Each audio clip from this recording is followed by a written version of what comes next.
উনুন test of Bengal. উনুন test of বেঙ্গলে আজ থাকছে মাখন চিংড়ি। মাখন চিংড়ি রান্না করাটা খুব সহজ, আর এর জন্য কিন্তু দরকার হয় খুব কম মশলার। তাহলে আমরা ধাপে ধাপে দেখিয়ে দিই আপনাদের যে রান্নাটা কিভাবে করেছি। প্রথমে 300 গ্রাম চিংড়ি মাছ এখানে আমি ছাড়িয়ে নিচ্ছি। চিংড়ি মাছটা খুব ভালো করে ছাড়িয়ে নেব, মাথার অংশটা একেবারে বাদ দিয়ে দেব, আর খোসাটা পুরোটাই ছাড়িয়ে নেব।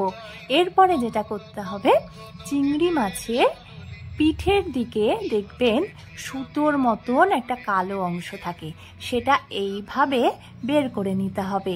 এতে করে চিংড়ি মাছটা পুরোপুরি পরিষ্কার হয়ে গেল।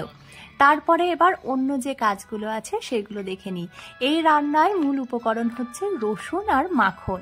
এখানে একটা বড় সাইজের রসুন আমি ছাড়িয়ে নিয়ে এইভাবে টুকরো টুকরো করে কেটে নিচ্ছি, মানে কুচি কুচি করে কেটে নিচ্ছি। আর একটা ফ্রাই প্যানে দিয়েছি 1 টেবিল চামচ রিফাইন্ড অয়েল, আর সাথে 2 টেবিল চামচ মাখন। তেল আর মাখনটা খুব ভালোভাবে গরম হয়ে একসাথে মিশে গেলে এরপরে আমরা ছাড়িয়ে রাখা চিংড়ি মাছগুলো ভেজে নেব।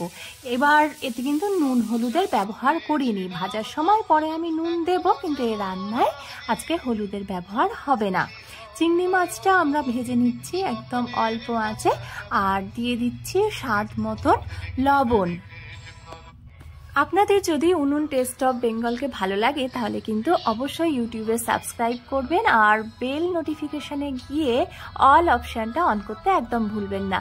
চিংড়ি মাছের সাথে দিয়ে দিয়েছি গোলমরিচের গুঁড়ো, আর দিয়ে দিলাম সামান্য নুন, মানে পরিমাণ মতন নুন। তারপরে মাছটা আমরা দুপাশ খুব ভালো করে ভেজে নেব। ও হ্যাঁ, আরেকটা কথা, শুধু ইউটিউব নয়, আপনারা কিন্তু ফেসবুক ইনস্টাগ্রামেও উনুন টেস্ট অফ বেঙ্গলকে ফলো করতে পারেন। আর চিংড়ি মাছ যখন এবার ভাজা ভাজা একটু হয়ে আসলো, তখন আমি ওই কুচিয়ে রাখা রসুনগুলো দিয়ে দিলাম। চিংড়ি মাছ ভাজলে একটু শক্ত হয়ে যায়, এখানে এই রান্নাটাতে চিংড়ি মাছ তাই একটু শক্ত শক্তই থাকবে, কিন্তু চিংড়ি মাছটা যাতে খুব ভালো করে রান্না হয়ে যায় বা সেদ্ধ হয়ে যায় সেটা কিন্তু খেয়াল রাখতে হবে। একদম আঁচ কমিয়ে রান্না করছি, নয়তো রসুন কিন্তু পুড়ে যাবে। রসুনের রং যখন বদলে আসবে, মানে বাদামি হয়ে আসবে, তখন দিয়ে দিলাম চিলি ফ্লেক্স আর অরিগ্যানো। অরিগ্যানো হাতের কাছে না থাকলে দেবেন না, তার পরিবর্তে কসুরি মেথি দিতে পারেন বা নাও দিতে পারেন।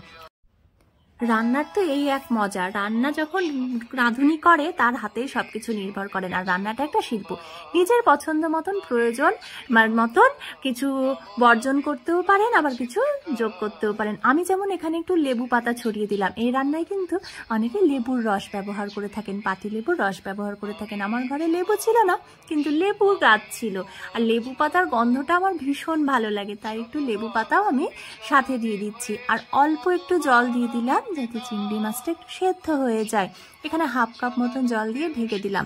যেমন ধরুন বাড়িতে যদি চিলি ফ্লেক্স না থাকে তাহলে কিন্তু শুকনো খোলায় অবশ্যই একটু গরম করে আপনারা শুকনো লঙ্কাটাকে একটু পিষে নিলেই চিলি ফ্লেক্স রেডি হয়ে যায়।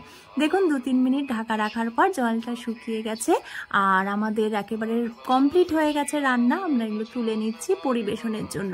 আর এর স্বাদ আপনি খাবেন, খেয়ে কিন্তু আমার মতোই আপনি বলবেন এর স্বাদ যেন অমৃত। যাই হোক, ভিডিওটা যদি আপনাদের ভালো লেগে থাকে তাহলে কিন্তু শেয়ার করতে একদম ভুলবেন না। আপনারা সুস্থ থাকুন, আনন্দে থাকুন, আর উনুন টেস্ট অফ বেঙ্গলের পাশে থাকুন। ধন্যবাদ।